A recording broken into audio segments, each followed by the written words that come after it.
Dacă ești așa poate cinstit, te luăm în colectiv. Să nu ieși вместо de la poliție sau de la bancă. Новая девочка в нашем коллективе. Твоя фамилия? Настас. Настас. Да. Over the recent decade, we observe what we call the rise of disinformation. We keep on using more and more social media, and journalism, as we have known it for years, have no longer monopoly for trust, and journalists compete for hearts and minds with influencers.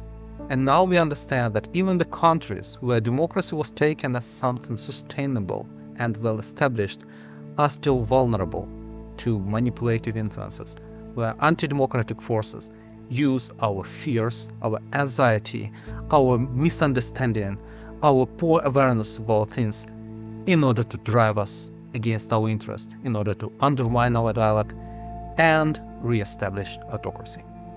Last year we had presidential elections and also a referendum when Moldovans had to vote for the pro-European path. And we knew that when we have elections, it is an important moment for Moldovan democracy. We already knew that Russia has many channels where they organize groups, send money, and tell to people what to do, how to vote, how to protest, what messages to say. And a couple of our reporters managed to enter those rings. Our reporters stayed there for 3 months, and during 3 months they had to go to protest in front of public institutions against European Union or for a Russian agenda, and they were paid for protesting.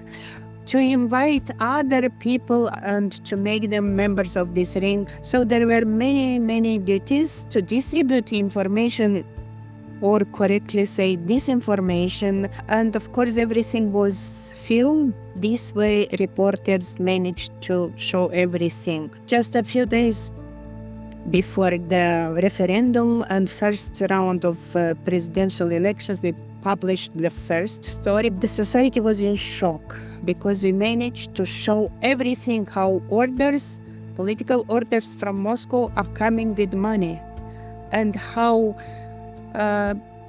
powerful disinformation becomes when it is paid, and how difficult it is to promote the truth when you do not have money. Investigative reporting, one. Trust, one. Yes, we won. In every society, there are forces, there are people who are interested in undermining democratic dialogue. And there are always foreign forces that are also interested in supporting these anti-democratic movements. And that's why, especially in Eastern Europe, where we have very strong geopolitical clash and the war in Ukraine, and the Russian influences very well present in Ukraine, Moldova, Georgia, Armenia, we can see how strong these autocratic forces are and how notoriously they try to regain power and re-establish autocratic regimes. And that's why this is so important that independent media in this part of the world investigate and expose these influences and tell this story to people. This is a battlefield where the autocratic forces try to re-establish their influence, take their trust, take their attention, and gain their votes. I would like to say that working for 20 years, we did great investigative story for all 20 years. But the recognition of first story was not that big like the recognition of last stories. And it means we grew up our credibility and trust of the society from then till now. We understand that if we don't do this job, you make Putin or Russia forces in Moldova even more powerful. We should accept the fact that disinformation exists and it will exist. And probably the challenges that we face today will only increase as new technological developments arise. If we can't eliminate it, we have to make people resilient to it. And that is why independent media must keep on fighting. You are scared first time when someone calls you in the night and says, I know you have 2 kids, so you better stop.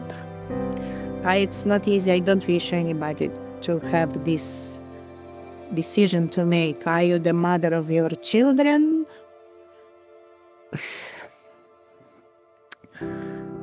But then you understand that the only way to protect even your children is to do the job.